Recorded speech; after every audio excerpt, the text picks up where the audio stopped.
لأهله والصلاة لأهلها وبعد. فأعوذ بالله من الشيطان الرجيم. بسم الله الرحمن الرحيم. وما أكثر الناس ولو حرصت بمؤمنين. وقال رسول الله صلى الله عليه وسلم: عليكم بسنتي وسنة الخلفاء الراشدين المهديين. صدق الله العظيم وصدق رسوله النبي الكريم، ونحن على ذلك من الشاهدين والشاكرين، والعاقبة للمتقين والمجاهدين، والحمد لله رب العالمين. اللهم صل على محمد النبي الأمي وعلى آله وأصحابه وسلم تسليما। মার্কাজুল ফুরকান হিফজ মহিলা মাদ্রাসার উদ্যোগে আয়োজিত অধ্যকার ইসলামী মহাসম্মেলনের সম্মানিত সভাপতি ওয়াজিবুল ইহতিরাম, আমার সেরেতাজ, উম্মতের সঠিক পথ প্রদর্শক উলামায়ে হাক্কানি রব্বানি এবং সমাজের বিভিন্ন স্তর থেকে আগত দিন দরদি মুত্তাকি পরেজগার আল্লাহওয়ালা তৌহিদবাদী মুসল্লিয়ানে কেরাম, পর্দালের পর্দানিশীন সাবেরা শাকেরা জাকেরা তাকওয়া তহারতওয়ালি দিনদার নামাজি আমার মা ও বোনেরা, আল্লাহ রাব্বুল ইজ্জতের দরবারে লাখো কোটি শুকরিয়া। আল্লাহ দয়া করে মায়া করে ইহসান করে এই ইসলামী সম্মেলনের আয়োজন করে কোরআন সুন্নাহর আলোকে কিছু কথা বলার এবং শোনার সুযোগ দান করেছেন। এজন্য সকলেই বলি আলহামদুলিল্লাহ। আমি আপনাদের সামনে পবিত্র কোরআনের সূরা ইউসুফের 111তম আয়াতটি পাঠ করেছি। উক্ত আয়াতে রব্বুল আলামিন তার নবীকে, তার হাবিবকে লক্ষ্য করে খেতাব করে বলতেছেন, ওয়ামা আকসারান নাসি ওয়ালাউ হারাসতা বিমুমিনিন। আমার হাবিব, আপনি চাইলেও অধিকাংশ মানুষ ঈমান আনবে না। আপনি যতই চান, অধিকাংশ মানি হলো নষ্ট, অধিকাংশ মানি হলো ভ্রষ্ট। বাল আকসারুহুম লা ইয়াকিলুন, অধিকাংশদের আকল নাই। কথা বুঝলেন? আর আজকে আমরা সেই অধিকাংশের ভিজে ভিজে ঘুরতেছি, যার নাম গণতন্ত্র। গণতন্ত্র আমাদেরকে কি বলে? অধিকাংশ যা বলে তা মানতে হবে। স্পষ্ট একটা কুফরি এবং শিরিকি মতবাদ। আলাদা একটা ধর্ম, আলাদা একটা আদর্শ, আলাদা একটা দিন। গণতন্ত্র আলাদা একটা ধর্ম। গণতন্ত্র দিয়ে ইসলাম প্রতিষ্ঠা সম্ভব না। সুয়ের ছিদ্র দিয়া উট ঢুকা সম্ভব, এই হুজুরের কেরামতির কারণে না হইতে পারে। হুজুর আল্লাহর ওলি মানুষ, কেরামতুল আউলিয়া হাক্কুন, এটা আহলুস সুন্নাহ ওয়াল জামাতের আকীদা। আউলিয়া কেরামের কেরামতি কি? হক, সত্য। তো আমরা বিশ্বাস করলেও করতে পারি সুয়ের ছিদ্র দিয়া হুজুরের কেরামতির বরকতে উট ঢুকলেও ঢুকতে পারে। আর জলবায়ু পরিবর্তনের কারণে হিমালয় পর্বত আপনাদের গাজীপুরের এই জায়গায় চলে আসলেও আসতে পারে। গাজীপুর নি না, বালুকা, বালুকা, ময়মনসিংহ বালুকা। হিমালয় পর্বত যেহেতু জলবায়ু পরিবর্তন হইতেছে, কোন প্রদেশ হারাইয়া দেব, কোন মহাদেশ হারাইয়া দেব। বাংলাদেশের নাকি 25-30টা জেলা পানির ভূগর্ভস্থ পানির নিচে চলে যাব। এটা চলে গেলে চলে যাক, আমার সমস্যা কি? মানে বাজে কথা, বাজে চিন্তা। হ্যাঁ, কোন দেশ চলে যাব, কোন দেশ থাকবো, তোমার কথা হলো তুমি চলে যাবা। তোমার ইমান আছে নি? এটা চিন্তা করো। তোমারে বলছে মুসলমান হওয়ার জন্য, মুমিন হওয়ার জন্য, ইমানদার হওয়ার জন্য। তোমাকে বলছে আল্লাহর মনোনীত ধর্ম ইসলামকে প্রতিষ্ঠা করার জন্য। তুমি কোন জায়গার কোন ভূখণ্ড থাকবো না না থাকবো এটার পিছনে পড়ে রইছ। সমস্ত ইহুদি খ্রিস্টানদের ষড়যন্ত্র প্ল্যান, যাতে তুমি তোমার নিজের ঈমান নিয়ে চিন্তা করতে না পারো। জলবায়ু পরিবর্তনের কারণে হিমালয় পর্বত আপনাদের বালুকায় চলে আসলেও আসতে পারে, কিন্তু মুসলিম উম্মাহ একটা কথা মনে রাখবেন, গণতন্ত্র দিয়ে এতটুকু ইসলাম প্রতিষ্ঠা হওয়ার সম্ভাবনা নাই। এটা গত 100 বছরের প্র্যাকটিক্যাল ইতিহাস। গত 53 বছরের আমাদের প্রিয় মাতৃভূমি বাংলাদেশের ইতিহাস। 53 বছরে বাংলাদেশে 1 মিনিটের জন্য ইসলাম প্রতিষ্ঠা হয়েছে। 1 মিনিট, 1 ইঞ্চি জায়গার মধ্যে। অথচ কায়েদে আজম মোহাম্মদ আলী জিন্নাহ যখন এই দেশকে 1947 সালে ইন্ডিয়া থেকে আলাদা করে, তখন কোরআন হাতে নিয়ে বলছে পাকিস্তানের সংবিধান হবে আল কোরআন। বলছে কি বলে নাই? পুরাটা ছিল ধোঁকা, 100% প্রতারণা। কারণ সে নিজেই তো শিয়া, সে নিজেই তো কাফের, তো সে আবার কিভাবে ইসলাম কোরআন প্রতিষ্ঠা করবে? বুঝেন না বাবারা? বুঝেননি? বুঝলে বালা, না বুঝলে কিছু করার নাই। 53 বছর গোলামি করছেন, কখনো দিল্লি কখনো ওয়াশিংটন, ঘুরে ফিরে সেকুলারিজম। আরো 5300 বছর করলেও খেলাফতও পাবেন না, স্বাধীনতাও পাবেন না, আর জুলুম তো জুলুম চলতেই থাকবে। দেখেন না, অলরেডি পত্র পত্রিকা আসতেছে, ক্ষমতায় আসার আগেই ভাগাভাগি শুরু হয়ে গেছে, ক্ষমতায় আসার আগেই দখলবাজি চলছে। হইতেছে কি হইতেছে না? অনেক মাহফিলে বাধা দেওয়া শুরু হয়ে গেছে। দেখছেন না আপনারা ইউটিউব, ফেসবুক, ইন্টারনেটে? এটার নাম হইল গণতন্ত্র। এটা এভাবে আপনি আর আমি মরতে থাকবো, জান দিতে থাকবো, কোনো লাভ হবে না, বেকার, বেহুদা। কথা বুঝতেছেন? কারণ এই সিস্টেমটা, এই পদ্ধতিটা গণতন্ত্র। গণতন্ত্র কি? অনেকে বলে যে গণতন্ত্র তো জাস্ট একটা নির্বাচন প্রক্রিয়া, এটার মাধ্যমে অধিকাংশ লোকের রায় নিয়ে আপনি কি হয়ে যাবেন? প্রধানমন্ত্রী হয়ে যাবেন।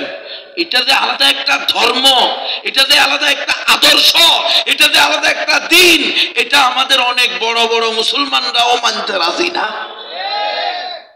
সম্পূর্ণ আলাদা একটা দিন। আল্লাহ মক্কার মুশরিকদের ব্যাপারে কি বলছেন? কুলিয়া আইয়ুহাল কাফিরুন লা আ'বুদু মা তা'বুদুন ওয়ালা আনতুম আ'বিদুনা মা আ'বুদ ওয়ালা আনা আ'বিদু মা আ'বাদতুম ওয়ালা আনতুম আ'বিদুনা মা আ'বুদ লাকুম দীনুকুম ওয়ালিয়া দীন। তোমাদের ধর্ম তোমাদের কাছে, আমার ধর্ম আমার কাছে। এই যে তাদের দিন বলল, আল্লাহ প্রদত্ত কোন দিন ছিল এটা? ওটা তো মক্কার মুশরিকদের মন গড়া দিন ছিল। তো আজকে গণতন্ত্র, এটাও তো দিন। গণতন্ত্র এটা একটা ধর্ম, এটার খোদা হলো রাষ্ট্রপ্রধানরা, বুঝছেননি? আর এটার আইন প্রণয়নকারী, আইন এই বিধান দানকারীরা হলো এমপি মন্ত্রীরা। কথা বুঝতেছেন? আর এটার মুফতি, মুজাদ্দিদ, মুআল্লিম, মুহাদ্দিস, মুফাক্কির, এরা ফকি হলো আইনজীবীরা, ওই ইয়ারা জাস্টিসরা, বিচারকরা। ওরা যা বলবে সেটাই, জনগণ যা বলবে সেটা দিয়ে আপনি রাষ্ট্র পরিচালনা করতে হবে। বুঝেন না? হেফাজতে ইসলাম 13 দফা দাবি করে, 13টা দফাই ইসলামী দফা, ঠিক নয় কি? কিন্তু হেফাজতে ইসলামকে উত্তর দেওয়া হয়, ঠিক আছে, আপনাদের এই 13 দফা যদি জনগণ মেনে নেয় তো আমরা আপনাদেরকে দিব, আপনারা নির্বাচনে আসেন। কাফের মুশরিকরা বলে, মুরতাদরা বুঝে, হুজুরেরা যতই দেখ আলাপালাপি করুক, এরা নির্বাচনে গেলে 100% হেরে যাবে। কারণ গণতন্ত্রের সিস্টেমটা অধিকাংশ কি? অধিকাংশ আল্লাহ কি বলছে রাসূলকে? ওয়া ইন তুতি আকসারা মান ফিল আরদি ইউদিল্লুকা আন সাবিলিল্লাহ। আমার হাবিব, আপনি যদি জমিনের অধিকাংশ মানুষের মতে চলতেন তাহলে অধিকাংশ মানুষ আপনাকে বিভ্রান্ত করে দিত। আপনি কোরআনে গিয়ে, গুগলে গিয়ে আজকে আকসার দিয়ে আপনি ইয়া করেন, চাষ করেন, তো দেখবেন বাল আকসারুহুম লা ইউমিনুন ওয়ালাকিন্না আকসারুহুম লা ইয়াকিলুন। বাল আকসারুহুম, যত আকসার আছে অধিকাংশ হক সব দেখবেন কাফের, মুশরিক, বেঈমান, ব্যাককল, গাদা। এটা সর্বযুগে, আজকে না, সর্বযুগে। এখনো আমরা সেই এই কলাজুলানু মুলাজুলানু গণতন্ত্রের পিছনে ঘুরতেছি, যে এই গণতন্ত্র দিয়ে আমরা কি করবো, খেলাফত আনবো। ওস্তাদ, সময় ব্যয় করতেছে, সময় নষ্ট হইতেছে, মেধা নষ্ট হইতেছে, অযথা মুসলিম উম্মার প্রাণ নিহত হইতেছে। কোনদিন গণতন্ত্র দিয়ে ইসলাম প্রতিষ্ঠা সম্ভব না। 100 বছরে গণতন্ত্র দিয়ে পৃথিবীর ইতিহাসে 1 ইঞ্চি জায়গার মধ্যে 1 মিনিটের জন্য ইসলাম প্রতিষ্ঠা হয় নাই। শেখ মুজিবুর রহমান নিজে বলছে যে কোরআন সুন্নাহ বিরোধী কোনো আইন করা হবে না। প্রথম সংবিধানেই লিখে দিয়েছে সংবিধানের মূলনীতি 4টা, গণতন্ত্র, সমাজতন্ত্র, জাতীয়তাবাদ, ধর্মনিরপেক্ষতাবাদ, 4টা কুফরি এবং শিরকি মতবাদ। যে কোনোটাকে বিশ্বাস করলে আপনি বেঈমান, গণতন্ত্রে বিশ্বাস করলেও বেঈমান। কারণ গণতন্ত্র বলে, ইসলাম বলে একমাত্র সঠিক ধর্ম ইসলাম, গণতন্ত্র বলে সকল ধর্ম সমান, মানলে আপনি বেঈমান। কি কোনো কথা আছে? ইসলাম ছাড়া অন্য কোন ধর্ম গ্রহণযোগ্য হবে? আপনি যদি বলেন সকল ধর্ম সমান, আপনি নিশ্চিত বেঈমান, ঈমান নাই। আপনি যদি বলেন সকল ধর্ম সঠিক, আপনি আপাদমস্তক নাস্তিক। কারণ একমাত্র সঠিক ধর্ম ইসলাম, মানলে মান, না মানলে বেঈমান। ইন্নাদ-দীনা ইনদাল্লাহিল ইসলাম, আল্লাহর নিকট একমাত্র সঠিক ধর্ম ইসলাম। ইসলামে ব্যক্তি স্বাধীনতা, ব্যক্তির চাওয়া, জনগণের চাওয়া মতো আইন হবে না। আল্লাহ যে আইন দিছে সেই আইন চলবে, আল্লাহর আইন চলবে না, জনগণের আইন চলবে। এই জন্য দেখবেন টকশোর মধ্যে বসে নাস্তিকরা, ইসলামের দুশ্মনেরা আল্লামা মামুনুল হক সাহেবের দিকে ইঙ্গিত করে তাদের সাথে চ্যালেঞ্জ ছুড়ে দেয়। হ্যাঁ, তারপরে মিজানুর রহমান আজহারির প্রতি দিকে ইঙ্গিত করে চ্যালেঞ্জ ছুড়ে দেয়। সরমনাইর পীর সাহেবের দিকে ইঙ্গিত করে কি করে দেয়? চ্যালেঞ্জ ছুড়ে দেয় যে আপনারা তো আপনাকে এত লোক হয় মাহফিলে, 5 লাখ, 3 লাখ, 6 লাখ, আপনাকে মুরিদ হইল 2 কোটি, দেখি নির্বাচনে দাঁড়ান, দেখি ভোট কয়টা পান। টকশো আমি দেখছি নিজে, টকশোর ভিতরে বলছে যে আমি বললাম তো মামুনুল হককে বলেন। টকশোর মধ্যে এক নাস্তিক বলতেছে, হয়তো নাস্তিক নয়, সৈরা সারের দোষর, সে বলতেছে সে তো গেলে 5 লাখ লোক হয়ে যায়, তাকে বলেন ভোটে দাঁড়াইতে। বুঝছেন? দেখছেন আপনি? আমি নিজে দেখছি টকশোর মধ্যে। ঠিক আছে, সরমুনাইর পীর সাহেবের বলেন যে উনি ভোটে দাঁড়াক, কারণ এরা জানে ছলে বলে কলে কৌশলে নির্বাচন গিলাইতে পারলে নাস্তিক বানাইতে আর দেরি হবে না। কারণ গণতন্ত্রের মূল কথাই হলো সকল আদর্শ, সকল মতবাদকে রেসপেক্ট করতে হবে, সম্মান করতে হবে। সকল ধর্ম সঠিক, সকল ধর্মের লোককে খুশি রাখতে হবে। এই জন্য দেখেন না, ইউনূসের সরকার এটা হলো আন্দোলনের সরকার, এটা কোনো নির্বাচিত সরকার না। তাহলে এই আন্দোলনের সরকারও সংবিধান সংস্কার করার জন্য ডাক দিছে। কারে কারে ডাকছে? আওয়ামী লীগ, হিন্দুদের প্রধান, বৌদ্ধদের প্রধান, খ্রিস্টানদের প্রধান, আওয়ামী লীগ, বিএনপির প্রধান, জামাত ইসলামের প্রধান, হেফাজত ইসলামের দায়িত্বশীল, তারপরে খেলাফত মজলিসের দায়িত্বশীল, চরমনাইর দায়িত্বশীল। কি সংবিধান সংস্কার হইব? যে সংবিধানের ভিতরে হিন্দুও খুশি থাকবো, খ্রিস্টানও খুশি থাকবো, বৌদ্ধও খুশি থাকবো, নাস্তিকও খুশি থাকবো, সবাই মিলে রায় দিব আমরা এই সংবিধান চাই। এটা কি সংবিধান? এটা ইসলামী সংবিধান হইব কেন? এখানে যদি লেখাও থাকে আমাদের দেশে কোরআন সুন্নাহ বিরোধী কোনো আইন হবে না, তবুও কোনো লাভ মুসলমান পাবে না। কারণ এই সংবিধানই তো পুরাটাই বাতিল। যে সংবিধানের মূল কথা হলো জনগণের অভিপ্রায়ে, জনগণের চাহিদা মতো আইন হবে। এই সংবিধানে মডেল লাইসেন্স বাতিল করা হবে কিনা? সরকার বলুক যে আমরা যে সংবিধান সংস্কার করবো এটার মধ্যে মডেল লাইসেন্স বাতিল করব, পতিতালয়ের লাইসেন্স বাতিল করব, সুদের লাইসেন্স বাতিল করব, ঘুষের লাইসেন্স বাতিল করব, ইয়াবার লাইসেন্স বাতিল করব, যে যে জায়গায় মডেল লাইসেন্স দেওয়া সেগুলো সব বাতিল করবো, বলতে পারবে? কোশ্চিন কালেও পারবে না। হুজুর ভুল করিয়েন না, বোধ করছেন জীবনে ভুল, মেহরবানি করে এবার ফিরেন, পায়ে ধরি। আমি কোন নবী অলরেডি মৃত, আমার নিয়ে আপনি টেনশন করিয়েন না। আমারে আল্লাহ মৌত থেকে আবার আনছে, আপনার করে কোদাল নাই। আমার 3 বার কালিমা পড়াইছে শাহাদাত, তাই করস পাই আর তুমি ওরে আয়না করে আসছিলাম তো 10 দিন, জানেননি? 10 দিন 24 ঘন্টা হাত বাঁধা, চোখ বাঁধা। একদিন কারেন্টের শর্ট দিয়া লটকাইয়া সারাদিন পিটাইছে। তুমি কেন বলো একমাত্র সঠিক ধর্ম ইসলাম? দেখছেন? আমি বলছি তো একমাত্র আল্লাহর বিধান, ইন্নাদ-দীনা ইনদাল্লাহিল ইসলাম। কয় না, দেশ চলে গণতন্ত্র দিয়ে, গণতন্ত্রের নিকটে সকল ধর্ম সমান, তোমাকে বলতে হবে সকল ধর্ম সঠিক। আমি বললাম তাহলে করস পায় সালাম। এটা অসম্ভব এটা বলা।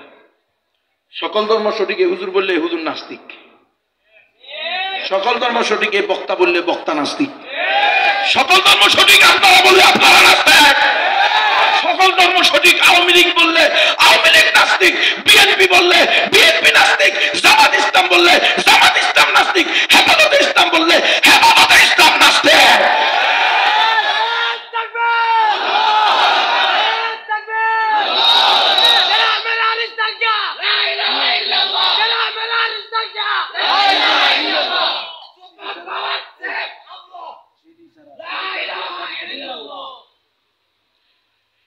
ইসলাম একমাত্র সঠিক ধর্ম, মুসলমান ছাড়া আর কেউ জান্নাতে যাবে না। দেখবেন কোন ইসলামী গণতান্ত্রিক দল এই কথা তাদের জাতীয় সেমিনারে বলতে পারে না। কেন? কারণ গণতন্ত্রের বিধানে এটা নাই। আপনি বলতে বলেন যারা ইসলামী দল করে গণতন্ত্রের নামে বা ইসলামের নামে গণতান্ত্রিক দল করে, তারা তাদের জাতীয় সেমিনারে বলবে আমরা বিশ্বাস করি একমাত্র সঠিক ধর্ম ইসলাম, আমরা বিশ্বাস করি মুসলমান ছাড়া আর কেউ জান্নাতে যাবে না, আমরা বিশ্বাস করি হিন্দু বৌদ্ধ খ্রিস্টান চাকমা ত্রিপুরা বং খাসিয়া চাক লুসাই খইব্রু মুরুং মারমা তংচুঙ্গা মণিপুরা সাঁওতাল গারো এরা দেশের তরে মরুক, জনগণের জন্য মরুক, ৭১ মরুক, ৫ আগস্টে মরুক, যখনই মরুক এরা শাহাদাতের শব্দ ব্যবহার করতে পারবে না। আমরা বিশ্বাস করি আল্লাহর জমিনে আল্লাহর আইন বাস্তবায়ন ফরজে আইন। আমরা ক্ষমতায় গেলে এই দেশে একমাত্র সংবিধান হবে আল কোরআন। আল কোরআন, আল কোরআন লিখতে বলেন, বলতে বলেন, দলীয় ইশতেহারে পারবে না। কারণ গণতন্ত্র করলে এটা হাইতে হবে।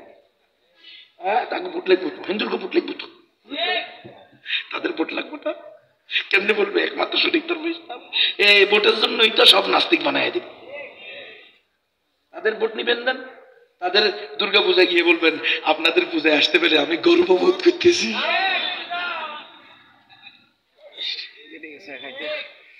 মুশরিকদেরকে শিরিক করার অনুমোদন দিবেন নাই? আমি চাই আপনারা এই বছর যেমনি ভাবে আনন্দঘন পরিবেশে আপনাদের পূজা পালন করতেছেন, এভাবে প্রতি বছর আপনারা আপনাদের আনন্দঘন পরিবেশে শিরকি কার্যক্রম চালিয়ে